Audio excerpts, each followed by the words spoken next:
Hello. Waalaikumsalam. Waalaikumsalam. Okey. Waalaikumsalam. Sekejap ya, kita ambil kedatangan dulu. Dengar tak suara saya? Jelas tak? Jelas. Jelas. Sebab saya tak pakai earphone ni.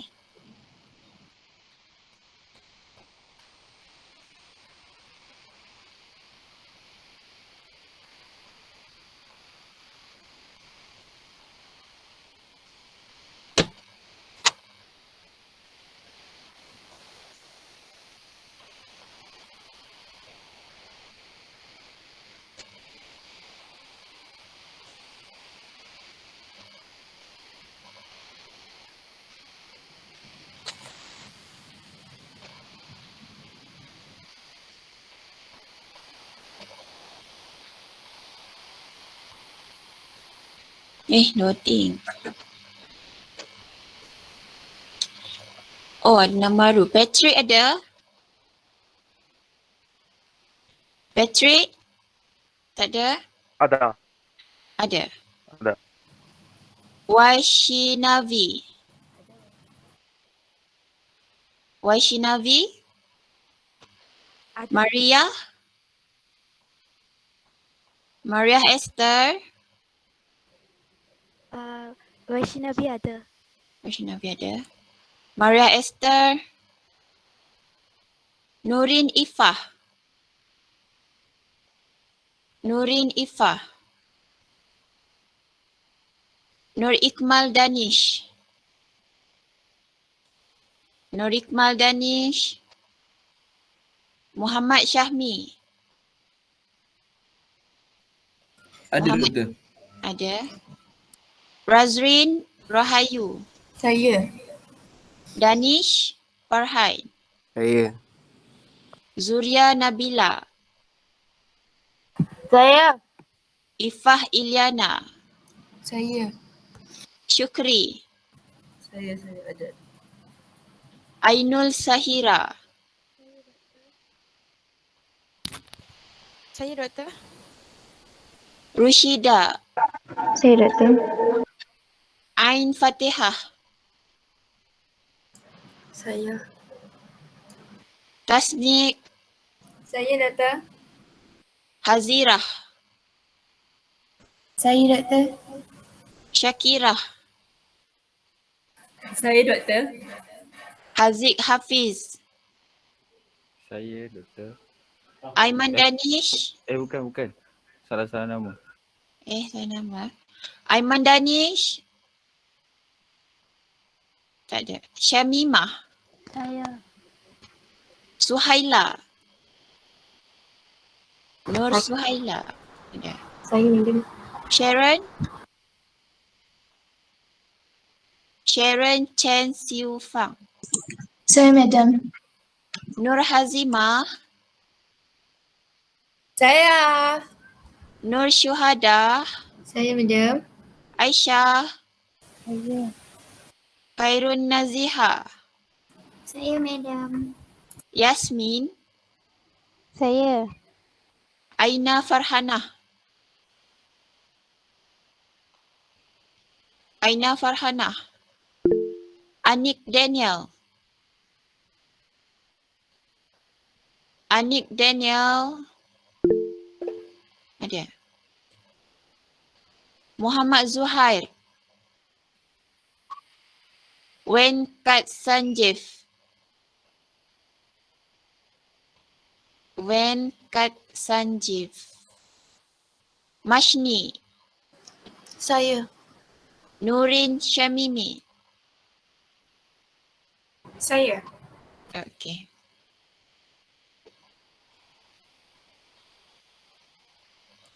Ramai yang tak ada ni. Kenapa ya? Tak ada yang baru request.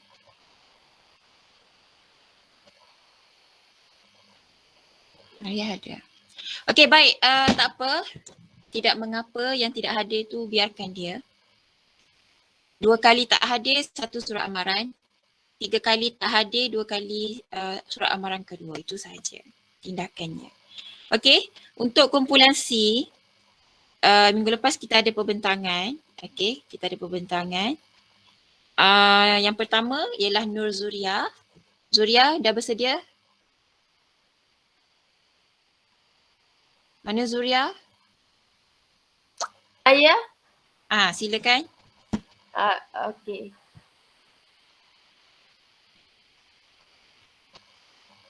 Zuria tolong buka kamera yang awak nak bentang.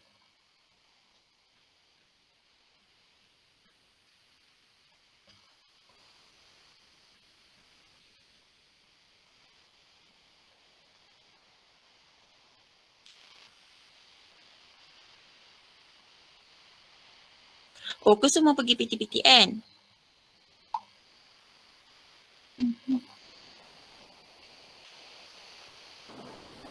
Tak.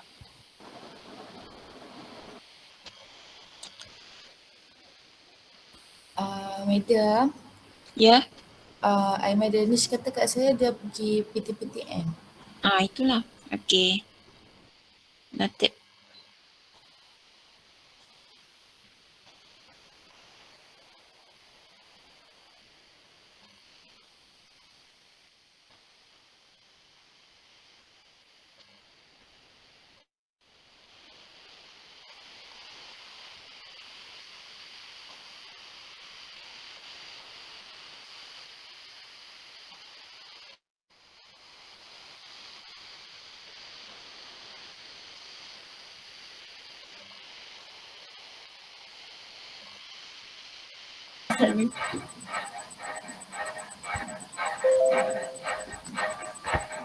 Assalamualaikum warahmatullahi wabarakatuh dan selamat pagi semua.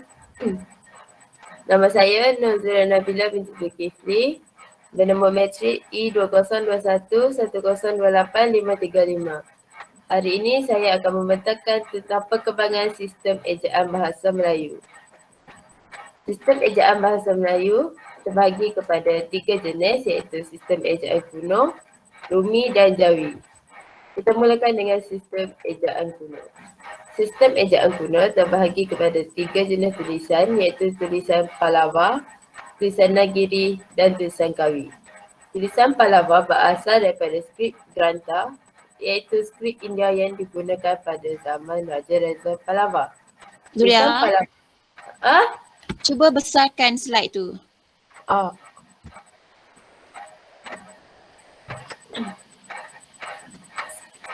Tulisan Pallava boleh ditemui di batu bersurat di Kota Gapur. Besar ke?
Seterusnya tulisan Nagiri. Tulisan Nagiri ini berasal dari utara India dan boleh ditemui di batu bersurat ganda suri. Jenis tulisan sistem ejaan kuno yang terakhir ialah tulisan Kawi iaitu skrip Pali Kyoto daripada skrip Brahmi Buddha di India. Tulisan ini berbentuk kursif pada daun lontar dan diubah suai dan diukir pada batu. Tulisan Kawi ditemui di batu bersurat di Joreng pada 1179 Masihi. Seterusnya, ini adalah konsonan yang diaspirasikan daripada sistem ejaan kuno seperti BH, TH, KH, DH. Bahasa Melayu kuno dahulu bakti dieja dengan ejaan BHAKIT. Tapi apabila dimodernkan menjadi BAKTI. Begitu juga dengan tetapi, bahasa Melayu kuno dieja menjadi tatapi dan dimodernkan menjadi tetapi. Terdapat juga perubahan bentuk imbuhan bahasa di mana imbuhan awalan bahasa Melayu kuno ialah mar, dimodernkan menjadi ber, ni menjadi di, ma menjadi mem, mang menjadi meng. Awalan rangkap pula ni par menjadi di per. Apitan par an menjadi per an. Ini adalah contohnya. Bahasa Melayu kuno ma lepas dimodernkan menjadi berlepas. Ni tanam menjadi ditanam, ni parwat diubah menjadi diperbuat. Persumpahan menjadi persumpahan. Seterusnya adalah imbuhan yang tidak dipakai iaitu maka dan a. Sebagai contoh, bahasa Melayu kuno menggunakan maka sakit apabila dimodernkan menjadi sakit. Bahasa Melayu kuno menggunakan perkataan datua dan dimodernkan menjadi tanggungjawab menjadi datu. Seterusnya kita beralih kepada sistem ejaan Rumi. Ejaan Latin Pigafetta berasaskan sistem ejaan bahasa tali daripada dialek Byzantine. Ciri-ciri ejaan Latin Pigafetta ialah abjad vokal E pipet kebanyakannya dieja dengan abjad vokal A kecuali beberapa perkara. Bunyi H yang lemah ucapannya digugurkan sama ada di hadapan atau di belakang perkataan. Bunyi plosif K dan T pada hujung perkataan tidak digunakan. Dan alternasi antara bunyi L dan R merupakan pengaruh daripada bahasa Tagalog atau bahasa tempatan yang lain. Ini adalah contoh perkataan yang mengikut ejaan Pigafetta. Seterusnya sistem ejaan Thomas Bory. Sistem ejaan ini merupakan senarai kata daripada bahasa Inggeris kepada bahasa Melayu. Thomas Bory menghasilkan ayat perbualan sehari-hari dan dialog dalam pelbagai tajuk. Ciri-ciri ejaan Thomas Bory ialah mempunyai ciri-ciri entik, penggunaan konsonan yang sama iaitu GG, DD, LL, RR, SS, TT dan gugus vokal yang sama iaitu EE dan OO. Contoh, kita punya menjadi kita punya, tuan punya menjadi tuan punya. Seterusnya sistem ejaan Van Ophuijsen.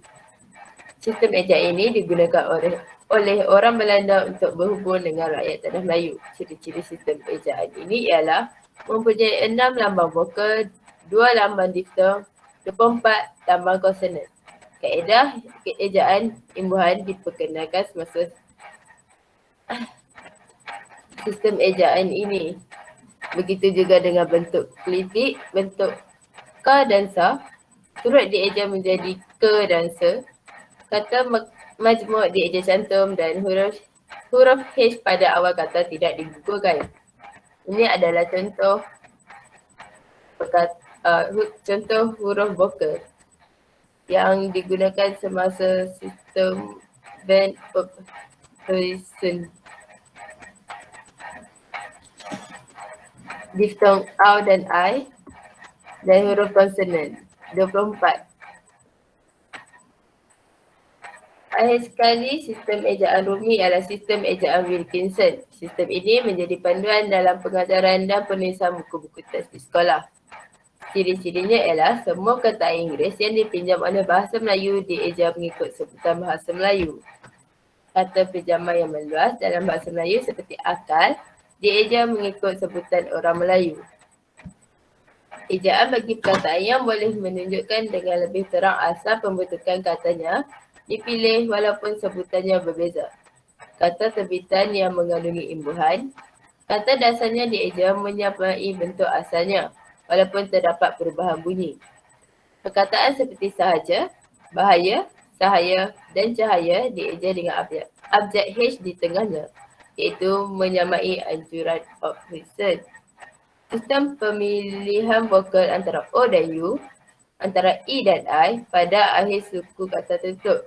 Contohnya, vokal O dipilih, bukan U, jika pada suku kata akhir yang berpola ong, ok dan o. Misalnya, kepung, buluh, merbuk.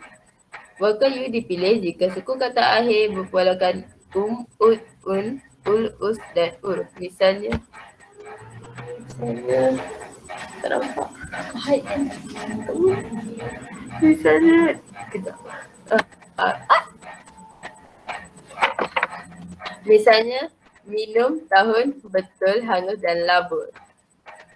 Lain sekali, sistem ejaan yang seterusnya ialah sistem ejaan jawi. Sistem ejaan jawi pangkatan terdapat 5 jenis, iaitu ejaan tua. Ejaan tua ini berasal daripada pengaruh Melayu tahap pertama. Ejaan tua mempunyai huruf saksi sekerat dan tidak ada. Contohnya ialah ini dan itu. Ejaan baru pula ialah ejaan pengaruh Melayu tahap kedua, iaitu ejaan yang mempunyai huruf saksi yang lengkap seperti bilik dan guru. Ejaan Arab ialah ejaan bagi kata Arab yang dieja mengikut ejaan asal seperti dam, wajib dan rukun. Ejaan lama ialah ejaan yang berpengaruh Arab tahap kedua. Sebagai contoh, maka dan sudah. Ejaan kemelayuan ialah ejaan bagi kata Arab yang dimelayukan. Sebagai contoh, peduli dan rela. Seterusnya, sistem ejaan jawi Zabah. Sistem ejaan jawi Zabah dipecahkan kepada ejaan perkataan bertambah. Ya, ciri-ciri ejaan perkataan bertambah ialah memasukkan penambah di pangkal, memasukkan penambah di hujung dan memasukkan penambah di pangkal dan di hujung. Simpulannya, terdapat 3 jenis sistem tulisan bahasa Melayu, iaitu Jawi, Rumi dan kuno. Sistem tulisan kuno terbahagi kepada 3, iaitu Palava, Nagiri dan Kawi. Manakala tulisan Rumi mempunyai 4, iaitu Latin Pigafetta, Thomas Borey dan Van Huysen serta Wilkinson. Tulisan Jawi pula terbahagi kepada 2, iaitu sistem tulisan Jawi Perkataan dan tulisan Jawi Zabah. Sekian, terima kasih. Okey, Zuria, saya nak tanya 2 soalan. Boleh tak tutup satu mic? Sebab gema. Okey, saya nak tanya soalan. Pertama, tulisan mana yang datang dulu?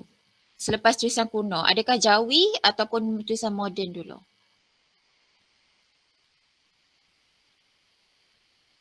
Jawi. Jawi. Jadi slide tu sepatutnya selepas moden, Jawi itu baru moden, kuno, Jawi, moden. Slide awak tadi kuno, moden, Jawi. Betul tak? Betul. Okey. Dan penambahbaikan, kalau boleh letakkan tahun supaya kita tengok kuno tahun bila, abad ke berapa, Jawi abad ke berapa, moden abad ke berapa, sebab kita nak tengok peralihan dari satu ke satu. Okey, walau bagaimanapun kandungan awak tadi tu kira lengkap lah, ada semua. Okey, soalan saya satu lagi. Apakah bukti kedatangan tulisan Jawi di tanah Melayu?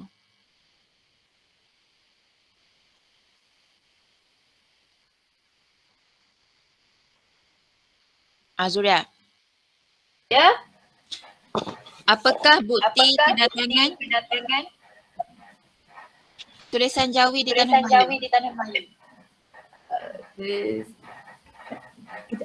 batu bersurat di Terengganu dan tulisan Jawi digunakan dengan meluas di negeri-negeri Kesultanan Melaka seperti Johor, Brunei, untuk tujuan surat menyurat diraja, titah perintah, puisi Tu baca dan buku kaedah ke? perhubungan. Tak, nota saya. Nak tahu Okay, baik. Okay, tepat jawapannya. Okay, baik. Jadi untuk komen, pertama organisasi nampaklah dari pendahuluannya, cara memperkenalkan diri. Kemudian ada cakap pasal sistem tulisan ni. Tapi ada satu yang kurang kalau masih ingat yang saya cakap tentang konsep. Macam kena ada pendapat dari mana. Siapa yang mengatakan bahawa ni tahun berapa. Itu konsep yang tu yang mungkin tertinggal. Kalau ingat saya cakap kena ada tokoh menurut Nik Safiah Karim, menurut Abdullah Hassan. Jadi benda tu awak kena petik supaya awak punya sumber tu sumber yang berautoriti dan jelas. Okey, itu yang pertama. Yang kedua dari segi kandungan, saya tengok ada 3 memang menepati apa yang saya nak. Cuma tertukar tadi. Sepatutnya diterangkan Jawi dulu baru moden. Tapi moden dulu. Seolah-olah macam dia punya zaman dia tu kuno, moden, Jawi. Sedangkan kita sekarang, mula-mula kita guna kuno. Bukan kita lah, nenek moyang kita. Lepas tu gunakan Jawi. Itu mungkin sempat zaman atuk nenek kita kan. Kemudian datangnya satu peralihan yang mengatakan bahawa, yang bawa analogi ataupun yang membawa kefahaman bahawa tulisan klasik Jawi ni merupakan satu tulisan kuno. Yang berubah dulu ialah Indonesia.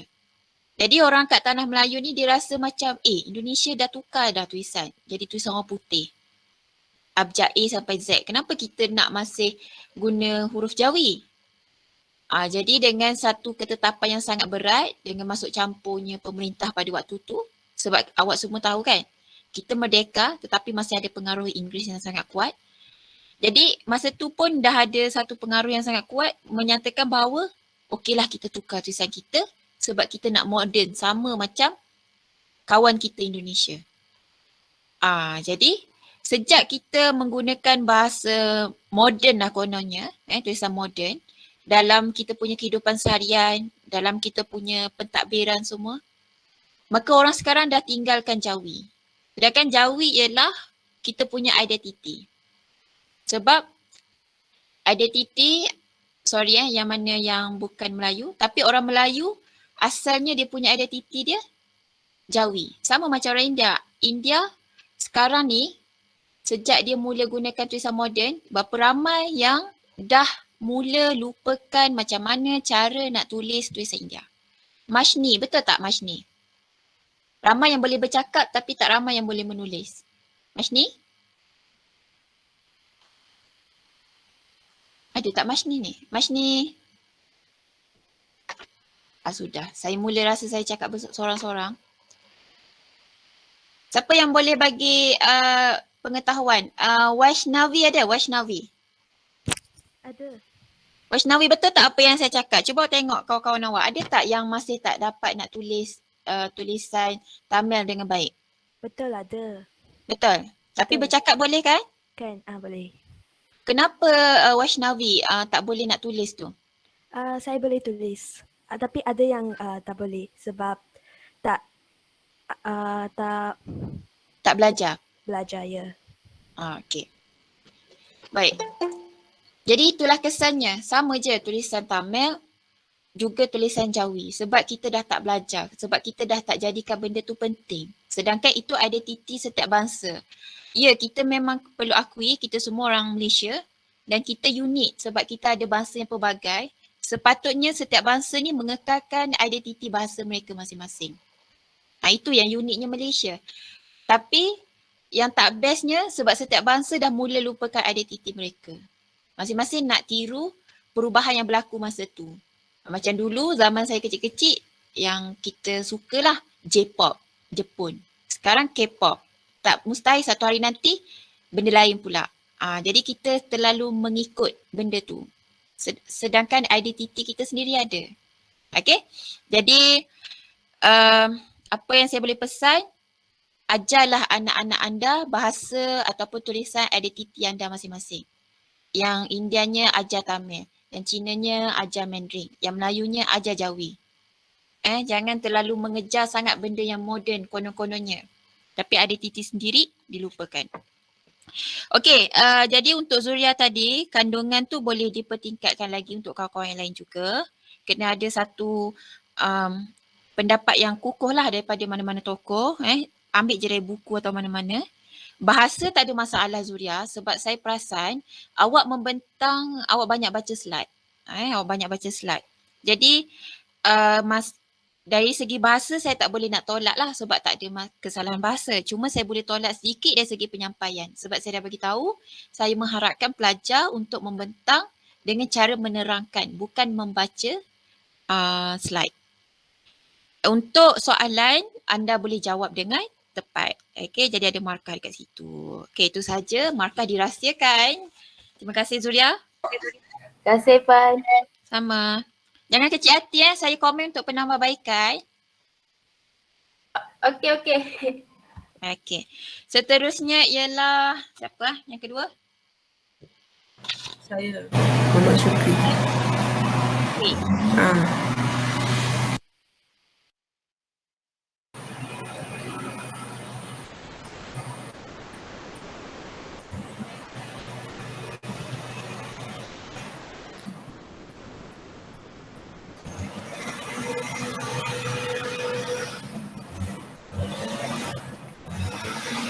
Dah nampak tak slide saya? Belum lagi Belum lagi. tak. Okey, sekejap.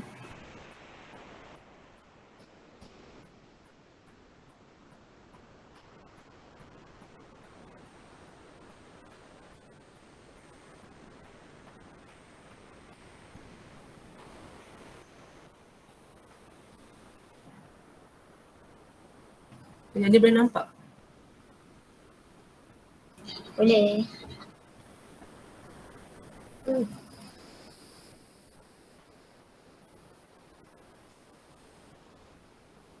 Saya mulakannya.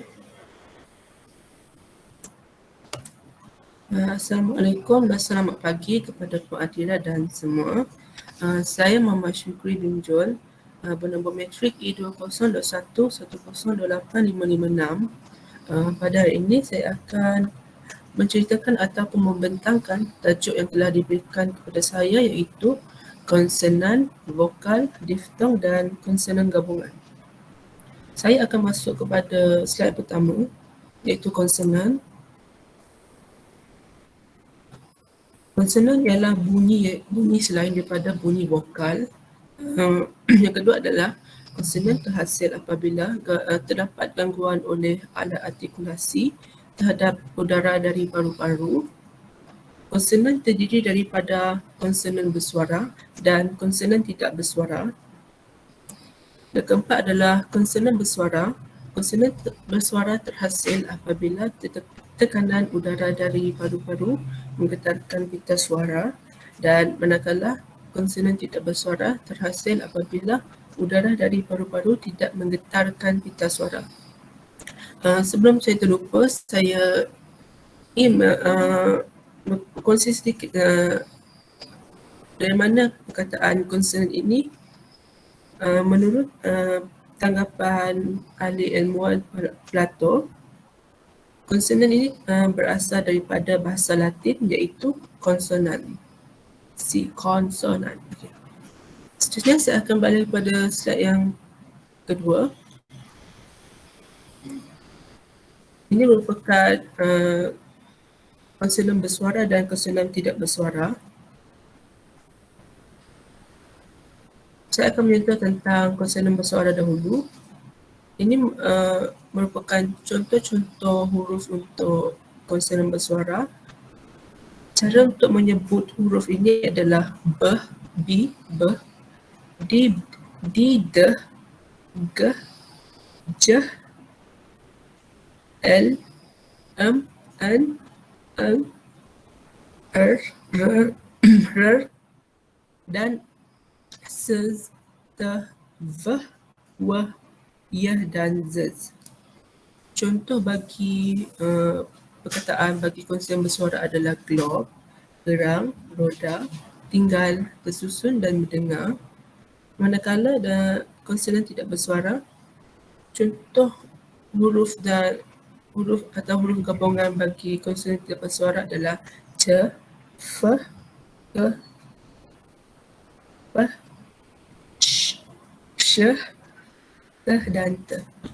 Dan contoh bagi perkataan untuk konsonan tidak bersuara adalah kot, dibasuh, buku, kereta, dijatuhkan dan ditonton. Seterusnya, saya akan balik kepada vokal.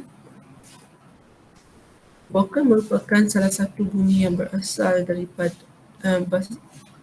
merupakan salah satu bunyi bahasa Melayu yang bersuara, iaitu ketika membunyikannya, pita suara akan digetarkan. Kedua adalah udara keluar dari paru-paru melalui rongga tekak dan rongga mulut tanpa sebarang gangguan atau sekatan. Dan yang ketiga adalah dalam bahasa Melayu terdapat 6 vokal asli, 1 vokal tengah dan 2 vokal belakang. Yang keempat ini merupakan carta untuk vokal depan, vokal tengah dan vokal belakang. Lambang bagi vokal depan adalah I, E, A. Vokal tengah adalah E. Vokal belakang adalah U dan O. Seterusnya saya akan balik kepada slide seterusnya, iaitu ini merupakan contoh keratan lintas lidah untuk syarta vokal. Disebutkan masa pentangan tidaklah terlalu panjang, jadi saya akan menunjukkan ni secara pintas saja sahaja. Jadi anda boleh melihat sendiri melalui YouTube ataupun Google nantilah. Seterusnya saya akan menyentuh pada diftong. Diftong merupakan gabungan 2 bunyi dalam satu hembusan nafas yang bersifat satu suku kata dan mempunyai satu kemuncak kelantangan kerana berlaku peluncuran. Contoh untuk diftong adalah ai, au dan oi. Pertama saya akan menyentuh tentang ai.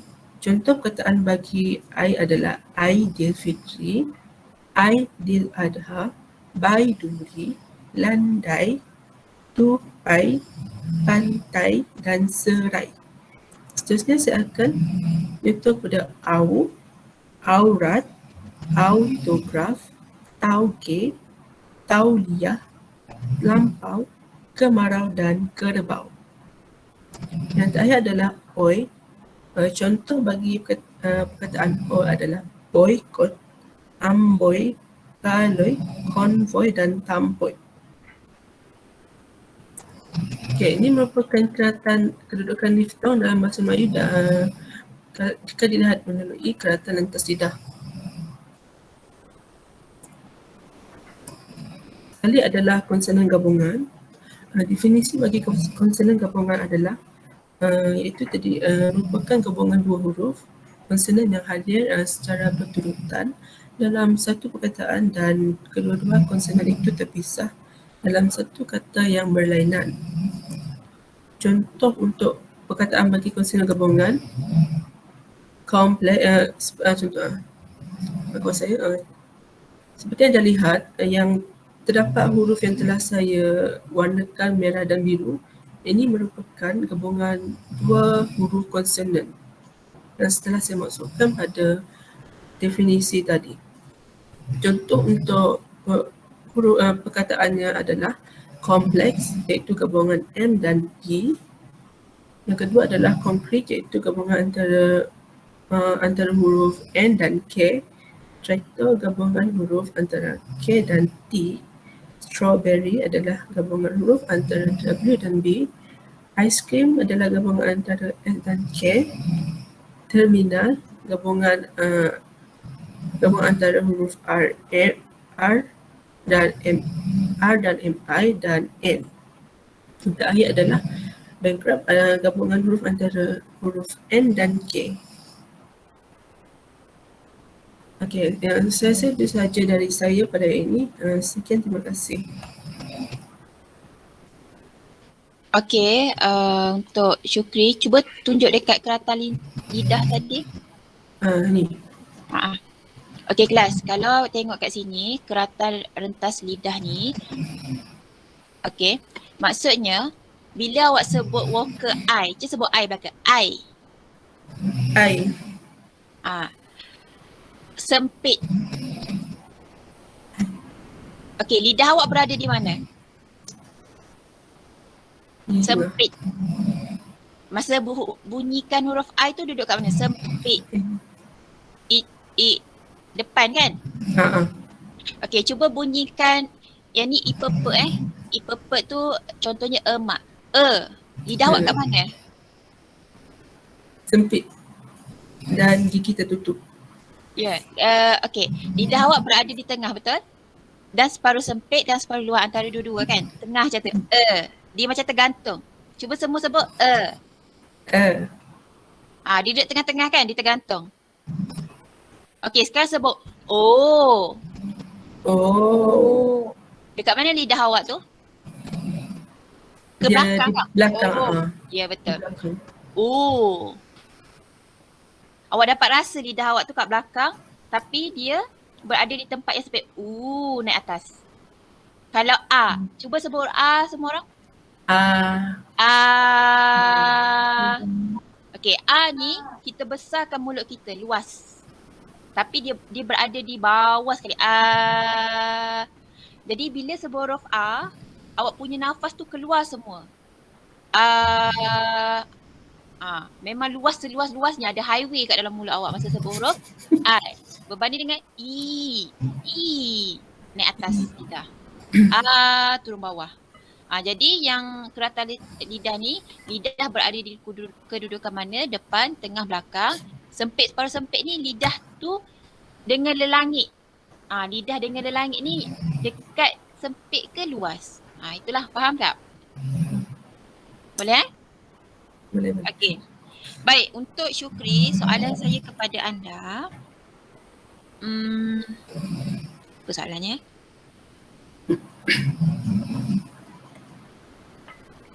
Okey, untuk konsonan gabungan, dia kan dua huruf konsonan yang hadir berturut-turut. Macam mana kita nak bunyikan dia? Contoh break, B dengan R. Adakah kita sebut huruf B saja, huruf R saja, ataupun dua-dua huruf kena sebut? Dia sebut secara sentak. Contoh bunyi? Ber. Dia tak sebut B saja dan tak sebut R saja. Dia kena sebut macam sentak. Okey. Baik, betul. Tepat sekali. Okey. Baiklah. Kawan awak tengah tidur ke? Saya seorang je ke yang dengar? Tak apa, biarkan dia. Saya pun dengar. Dia tak ada kelas pukul 9:30 ni, seronok tidur ni. Okey, tak apa. Okey, Syukri, untuk organisasi sangat baguslah perbentangan awak dari awal sampai akhir. Cuma kesimpulan tadi ada tak? Ya Allah, lupa. Kesimpulan tak ada Tapi kesimpulan saya simple je lah. Okey, tak apa. Kemudian kandungan saya nampak lah macam awak tak ada definisi macam menurut tokoh kan, bila saya komen dekat Zuria tu, lepas tu awak macam sebelum terlupa saya nak cakap bahawa menurut ni betul tak? Awak baru tambah. Okey, tak apa. Nampak kat situ. Tapi satu tindakan yang pantas lah baru tambah walaupun baru tambahan. Tapi kalau lebih cantik lagi, setiap satu tu kena ada. Contoh konsonan, siapa cakap? Walker siapa cakap? Jadi dia macam lagi kukuh lah. Okay? Supaya anda tidak tersalah maklumat. Anda petik je mana-mana tapi bukan satu maklumat yang betul. Tapi tadi maklumat yang betul. Cuma tidak ada siapa yang cakap. Baik, seterusnya dari segi bahasa, tidak ada kesalahan bahasa yang ketara. Tidak ada kesalahan bahasa yang ketara. Cuma dalam slide awak, bahagian vocal, bunyi tu awak buat huruf besar. Bahasa Melayu tu awak buat huruf kecil. Jadi tolong betulkan yang itu. Kalau awak perasan lah, B tu jadikan di huruf kecil, M tu jadikan di huruf besar. Okay. Untuk penyampaian, saya suka cara awak membentang sebab santai. Bukan baca slide tapi awak menerangkan. Itu satu pembentangan yang baik lah. pada pendapat saya. Soalan pun boleh jawab dengan tepat. Okey, itu saja. Terima kasih. Terima kasih Puan. Sama. Maaf ada bunyi gangguan. tak apa. Tidak mengapa. Okey, jadi kelas saya boleh kira pembentangan Syukri tu antara pembentangan yang baik lah sebab dia punya slide pun interaktif. Kalau perasan cara dia menyusun slide tu ada sedikit animasi yang keluar satu-satu. Jadi kita tiadalah bosan tengok ke apa. Baik, seterusnya saya persilakan pembentang yang ketiga dan yang terakhir untuk hari ini. Siapakah? Saya. Silakan. Okey, jap.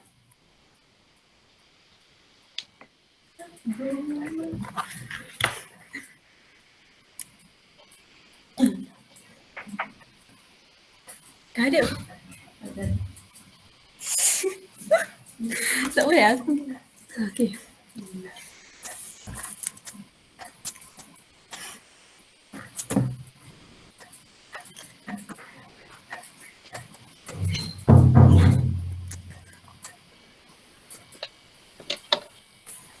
Assalamualaikum dan salam sejahtera. Nama saya Nurul Syakira binti Sobri. Nombor matrik saya E2021.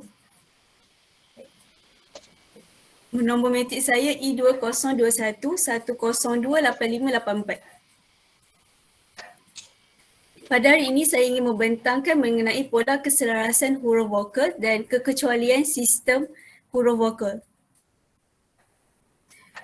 Pola keselarasan huruf vokal ni bermaksud keselarasan atau kesesuaian dua huruf vokal yang membentuk dua suku kata pada kata dasar, iaitu pasangan antara huruf vokal di suku kata pra-akhir dengan huruf vokal pada suku kata akhir tertutup. Terdapat prinsip keselarasan huruf vokal ini berlaku dengan syarat yang berikut. Yang pertama, keselarasan di antara dua huruf vokal pada kata dasar. Yang kedua, kata dasar hendaklah berakhir dengan suku kata tertutup. Dan yang ketiga, bagi kata yang mengandungi suku kata yang lebih daripada dua, aturan tentang sistem keselarasan huruf vokal ini dikenakan pada dua suku kata yang terakhir sahaja, iaitu suku kata pra-akhir dengan suku kata akhir tertutup. Sistem keselarasan huruf vokal memberikan erti antara lain seperti yang di bawah. Yang pertama, huruf vokal italik atau O di kata eka suku tidak berubah apabila kata tersebut diimbuhi awalan yang mengandungi huruf vokal I pepet. Contohnya, bom. Cara menyebutnya mengebom, bukan mengebum. Huruf yang kedua, huruf vokal italik atau O di mana-mana suku kata terbuka tidak berubah sekiranya digunakan huruf vokal A, I pepet, I atau U di suku kata sebelumnya. Contohnya, perkataan anggota. Yang ketiga, huruf vokal A di suku kata akhir tidak mengubah atau mempengaruhi huruf vokal italik atau O di suku kata sebelumnya. Contohnya, beta. Perkataan A di belakang. Yang keempat, huruf vokal italik dan O yang membentuk pasangan keselarasan I kepada I kepada O kepada I dan O kepada O tidak berubah kerana tidak dapat dipengaruhi oleh huruf vokal A, I pepet, I atau U di suku kata sebelumnya. Contohnya, I kepada I, perkataan cerewet. Yang kedua, I kepada O, selekor. Ketiga, O kepada I, celoreng. Dan O kepada O, ceroboh. Terdapat 18 jenis pola keselarasan vokal. Yang pertama, A kepada I. Yang kedua, A kepada U. Yang ketiga, A kepada A. Yang keempat, I kepada I kepada A, I kepada U. U kepada U kepada A, U kepada I. Italik kepada italik, italik kepada A, italik kepada O. O kepada O kepada italik dan O kepada A. E purport kepada A, E purport kepada I dan E purport kepada U. Selain daripada pola ini merupakan pola kekecualian Selain daripada pola ini merupakan pola kekecualian keselarasan vokal. Kekecualian vokal bermaksud kebanyakan perkataannya berasal daripada kata pinjaman daripada bahasa asing, iaitu bahasa Arab dan bahasa asing. Daripada 18 pola itu, ada 8 pola yang berupa pola-pola yang berubah daripada sistem ejaan Rumi lama sebelum tahun 1972. Dasar mengenai perubahan ini menetapkan supaya digunakan huruf vokal I atau U di suku kata akhir tertutup sekiranya digunakan huruf vokal A, purport A, E purport I atau U di suku kata perakhir. Contoh yang pertama, A kepada Italic, contohnya alif untuk ejaan Rumi lama, manakala untuk ejaan Rumi sekarang, A kepada I. So tukar kepada alif kepada ali. Seterusnya, mengenai pola-pola keselarasan huruf vokal yang tidak berubah daripada sistem ejaan lama, dasar keselarasan huruf vokal menetapkan supaya digunakan huruf vokal italik atau O di suku kata akhir tertutup sekiranya digunakan huruf vokal italik atau O juga di suku kata perakhir. Contoh perkataan, italik kepada I, contohnya selekeh. Yang kedua, italik kepada O, contohnya tempoh. O kepada italik, contohnya boleh. Contoh perkataan keselarasan huruf vokal, kipas. Suku kata yang pertama ki dan suku kata yang kedua pas. Suku kata yang pertama huruf akhirnya mewakili I dan suku kata yang kedua mewakili vokal A. Kita dapat lihat di sini huruf I dan A ni berada dalam pola keselarasan huruf vokal. Jadi kesimpulan yang kita dapat buat, ia merupakan pola keselarasan huruf vokal. Seterusnya, contoh simbol. Suku kata yang pertama mempunyai huruf vokal I, iaitu perakhir. Dan suku kata yang kedua mempunyai huruf vokal O. Kita dapat lihat di sini, tak ada di dalam pola keselarasan huruf vokal. Jadi kita dapat buat kesimpulannya, dia adalah pola kekecualian keselarasan huruf vokal.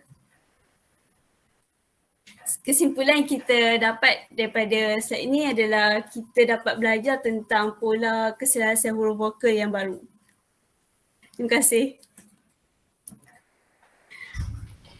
Okay, Nur Syakira, sekejap jangan stop present lagi sebab saya perlukan slide awak tadi untuk saya mungkin terangkan semula. Baik, saya nak tanya anda. Okay, untuk perkataan selekeh, adakah ia pola keselarasan huruf vokal ataupun kekecualian? Kalau anda faham prinsip pola keselarasan tu, anda boleh jawab soalan ni. Selekeh. Pola keselarasan huruf vokal. Pola keselarasan huruf vokal Okey, betul. Kemudian untuk perkataan dokumen. Ya. Dokumen. U dengan E.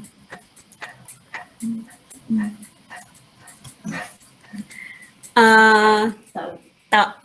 Pola kekecualian huruf vokal. Okey, baik. Betul. Okey.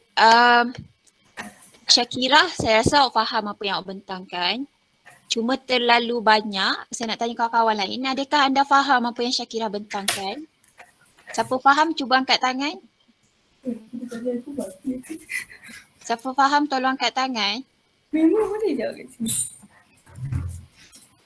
Apa yang Syakira bentangkan, siapa faham tolong angkat tangan. Okey, sekarang soalan saya terbalik. Siapa tak faham tolong angkat tangan.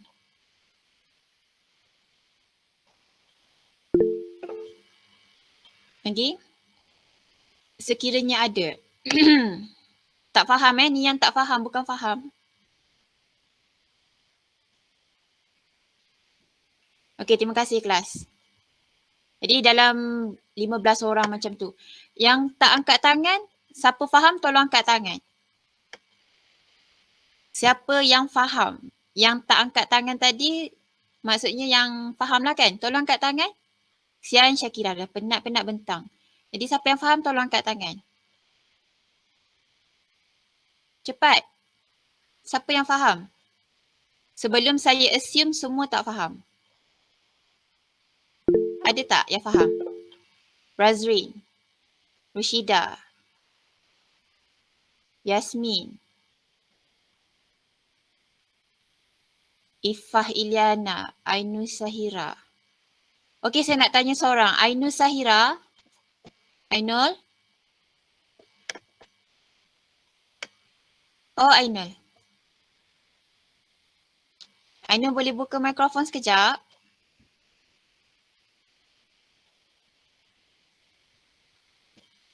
Ainul.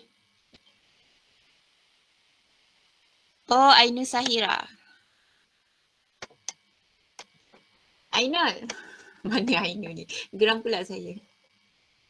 Ainul, mana Ainul?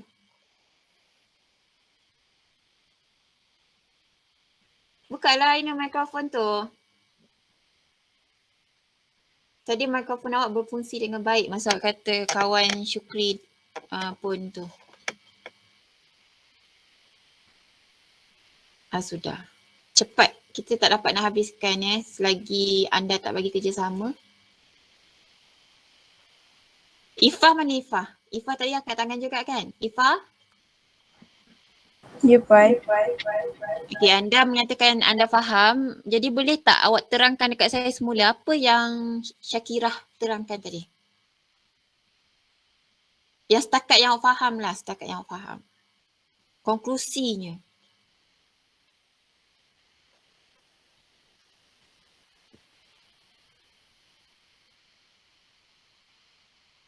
Naifah?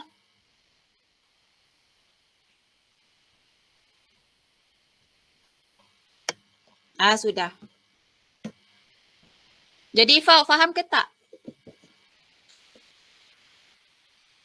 Cepat sian dah Syakirah tu. Aifah? Ni saya. Apa yang saya faham lah dalam sistem ejaan kan ada yang Syakira terangkan daripada A ke A. Contohnya macam perkataan asah. Macam nak terangkan? Maksudnya macam contohnya huruf A dengan suku kata tertutup dia I, alih. A permulaan dia, lepas tu alih. Macam mana nak terangkan? Macam itulah yang saya cuba fahamkan. Minta maaf kalau saya salah apa yang saya faham. Okey, betul dah tu 50%. Okey, baik. Terima kasih. Syakira tolong pergi ke slide sebelum. Okey, cara terang dia macam ni. Dalam bahasa Melayu, kita ada cara nak eja sesuatu, kita ada 18 pola. Kita sebagai orang Melayu ataupun orang Malaysia walaupun bukan Melayu, celik-celik mata je kita dah belajar bahasa Melayu. Jadi kita tak pernah terfikir perkataan tu ada pola-pola tertentu. Tapi kalau orang bukan orang Melayu, bukan orang Malaysia yang nak belajar bahasa Melayu, mereka kena tahu dalam bahasa Melayu ni kena ada 18 pola ni. Yang terdiri daripada suku kata terbuka dan suku kata tertutup. Okey, suku kata terbuka dan juga suku kata tertutup. Okey. 18 pola ni hanya melibatkan suku kata tertutup. Maksud suku kata tertutup ialah huruf di belakang tu ialah huruf yang bukan huruf vokal. Contoh lelaki. Lelaki tu suku kata terbuka ke tertutup? Nurul. Lelaki.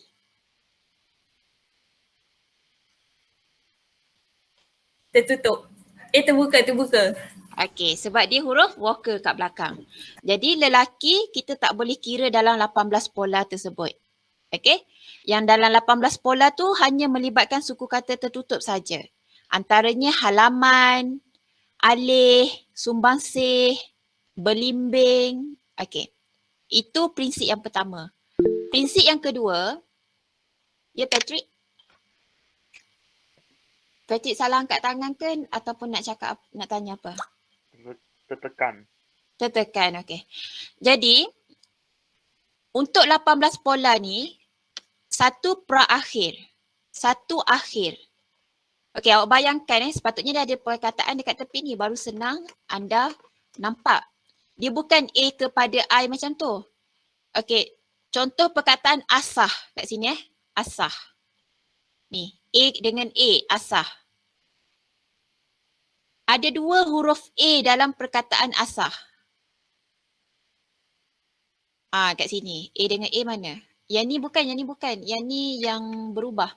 Okey, asah. A dengan A, asah. A, S, A, H. Jadi, yang suku kata pertama huruf A, yang akhirnya sebelum huruf konsonan tu, huruf A juga asah. Maka dia termasuk dalam pola keserasan huruf vokal. Kalau anda boleh catat A, I, antara contoh perkataan dia ialah alih. A, L, I, H. Jadi sebelum huruf H iaitu suku kata tertutup tu ada huruf I. Balik. Dalam perkataan balik ada dua huruf. Ada satu huruf A, ada satu huruf I. Vokal. Jadi balik. Okey. A ialah pra-akhir. I ialah akhir. Balik. Itu untuk dua patah perkataan. Untuk tiga patah perkataan, contoh dia sumbangsih. Sumbangsih. Kalau melibatkan tiga patah perkataan, kita hanya melihat dua patah perkataan terakhir. SUM tu kita tak tengok. Walaupun awak kata, Puan, SUM tu you kan rocker juga.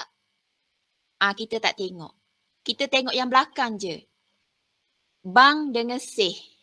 Dalam bang dengan sih, ada huruf A, ada huruf I. Betul? Betul. Okay, good. Jadi kita tengok satu lagi contoh. A dengan U. Asuh. Ada huruf A pra-akhir. Pra-akhir ni sebelum akhir lah.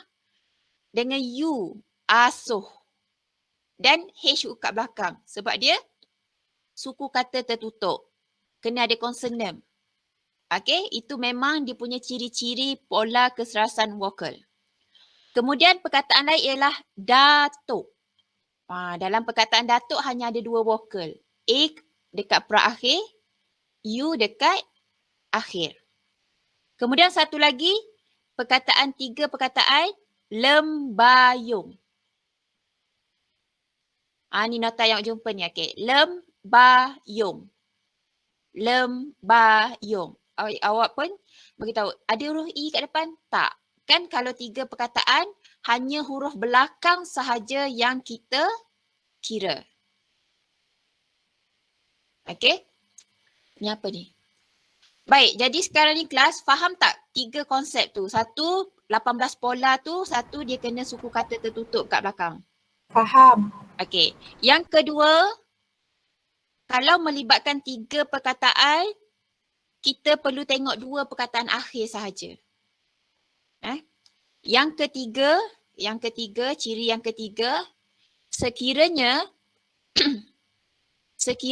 dia termasuk dalam 18 jenis ni. Yang ni yang Nurul Syakirah dah terangkan tadi. Kalau anda tak faham tu sila anda sebab Syakirah dah terangkan dah pun. Baik. Kemudian ada daripada 18 ni kita ada kekecualian. Kekecualian ni sila pergi ke slide kekecualian Syakirah. Kekecualian ni berlaku kerana itu bukanlah perkataan bahasa Melayu jati. Bukan perkataan bahasa Melayu jati, tetapi bahasa Melayu yang sudah dipinjam ataupun diterapkan daripada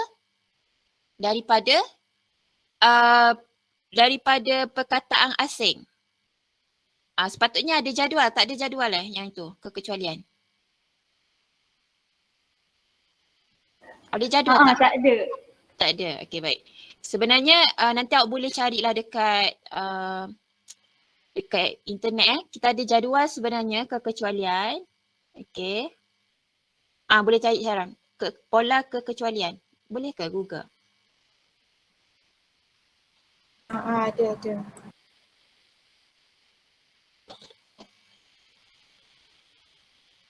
Ini pola keselarasan. Tengok kekecualian. Yang A dengan italing dulu tu. Yang kalau warna pink tu ada juga jumpa. Cuba cari.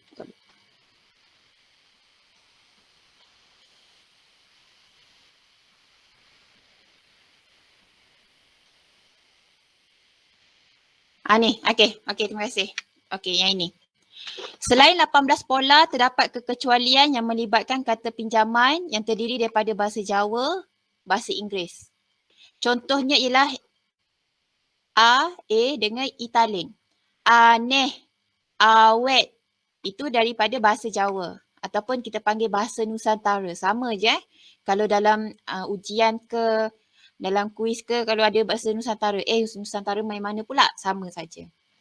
Bahasa Inggeris, panel, cable. Ini semua dari perkataan bahasa Inggeris. Tapi bila masuk ke bahasa Melayu, kita gunakan pola ini. Atom, atom. Factor, faktor. Jadi A dengan O ni, pattern-pattern ataupun pola-pola ini tidak ada dalam 18 pola asal bahasa Melayu tu. Ini kekecualian, special case. Sebab dia bukan perkataan bahasa Melayu asli. Kalau kita nak ambil juga perkataan ni masuk dalam pola bahasa Melayu asli, maka dia tak jadi macam yang kita sebut sekarang ni. Subjek, dokumen, tak jadi. Dia akan jadi pelik lagi bunyi dia. Kita, sistem bahasa Melayu, kita suka macam ubah suai ikut asal punya. Contoh, sikit-sikit je kita ubah. Dia masih bunyi yang sama. Kalau Indonesia, memang diubah ambulans macam tu kan. Kita masih lagi dekat-dekat lah. Itu bahasa Melayu punya prinsip. Okey, jelas tak? Dua benda tu awak faham cukup? Jelas. Satu, ada 18 pola keserasan, iaitu suku kata tertutup. Kalau 3 patah perkataan, kita tengok belakang saja. Jadi belakang tu, walker dia tu kita nak tengok pattern 18 pola tu. Yang kedua, selain 18, ada kekecualian. Ini pula pattern ataupun pola kekecualian tu. Kenapa berlakunya kekecualian? Sebab dia perkataan Jawa, perkataan bahasa Inggeris. Jadi dia tak ikut 18 pola asal. Dia special case. That's it. Settle. Okay? Saya harap anda semua faham. Jadi untuk Nurul Syakirah, untuk organisasi semua ada. Saya tak nafikan semua ada. Jadi boleh dapat markah yang bagus. Baiklah di situ. Untuk kandungan awak ada sikit-sikit yang tak adalah. Macam kekecualian tak ada. Kemudian sepatutnya dalam 18 pola tu anda terus letakkan perkataan. Supaya senang kawan-kawan tengok pola. Terus dapat relatekan lah, dapat kaitkan. Oh, ini polanya dan ini perkataannya. Patutlah dikata A dengan I. Sebab perkataan tu pun macam tu. Supaya jelas. Sebab bila pergi ke slide lain, kawan-kawan dah tak ingat dah yang 18 tu. Sebab ini ialah perkara yang baru pertama kali kita jumpa. Jadi kita tak dapat nak ingat terus. Okey, boleh Syakirah? Terima hiburan saya ni? Boleh. Okey, bagus. Untuk bahasa tak ada masalah tetapi kalau saya dengar tadi awak ada tersebut so. Ada. Awak terus tukar jadi. Jadi saya tak potong markah lah sebab anda sedar kesilapan anda tersebut. Baik, untuk slide awak boleh betulkan lagi lah. Ringkaskan, padatkan, permudahkan. Sebab hari ni awak tengok bila mana awak terangkan terlalu banyak, kawan-kawan blur. Tapi kalau awak ringkaskan, awak ambil 2 je tadi. Satu pola keserasan, satu kekecualian. Yang ni jadi kenapa, yang ni jadi pula kenapa. Kawan-kawan boleh faham. Itu pengajaran hari ni. Slide tu kena padat, ringkas, tepat. Macam tu. Untuk penyampaian, ada usaha untuk menerangkan. Tetapi saya lihat lebih ke arah anda membaca slide anda. Mungkin sebab terlalu banyak perkataan yang anda nak terangkan. Jadi nak tak nak, anda terpaksa kejar masa dan terpaksa baca slide. Okey, jadi penambahbaikan, ringkaskan kandungan dalam slide, lebihkan kepada kefahaman anda sendiri supaya benda yang sikit dekat slide anda boleh terangkan dengan lumat, dengan lunyai sebab anda faham. Berbanding dengan apa yang ada dekat slide anda baca, orang tak dapat nak sampai. Okey, saya ajar anda semua supaya dapat jadi pembentang yang bagus. Mungkin tak nampak hari ni tapi nanti mungkin habis diploma beralih ke degree, anda jumpa kawan-kawan dari mungkinlah tingkatan 6 ke matrix ke, anda akan dapat rasa perbezaan anda sebagai pelajar diploma yang memang dah didedahkan awal. Ini saya nak bagi tahulah. Nanti anda rasa, bukan sekarang tapi nanti. Okey, jadi itu saja untuk Nur Syakirah. Terima kasih banyak.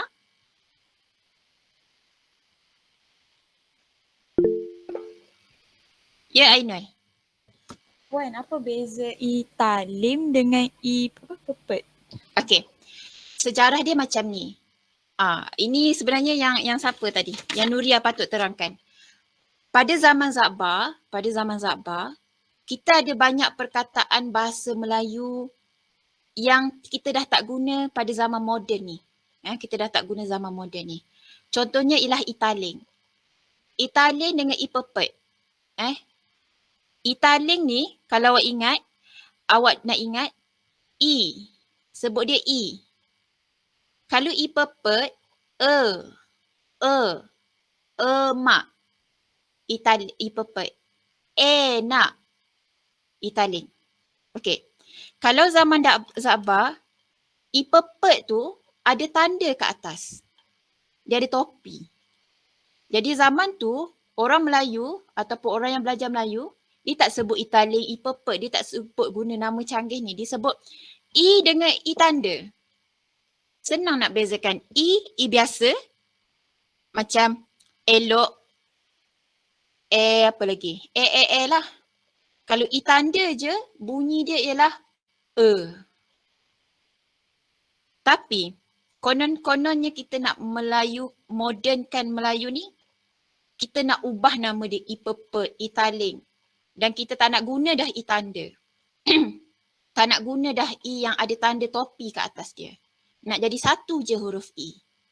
Maka jadilah macam sekarang ni.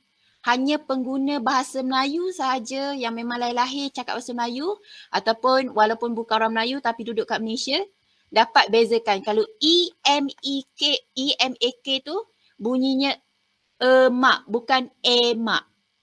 Kalau orang putih, orang yang bukan Melayu nak belajar bahasa Melayu, dia sendiri pun tak dapat nak bezakan. Dekat mana i-taling, dekat mana i-pepet.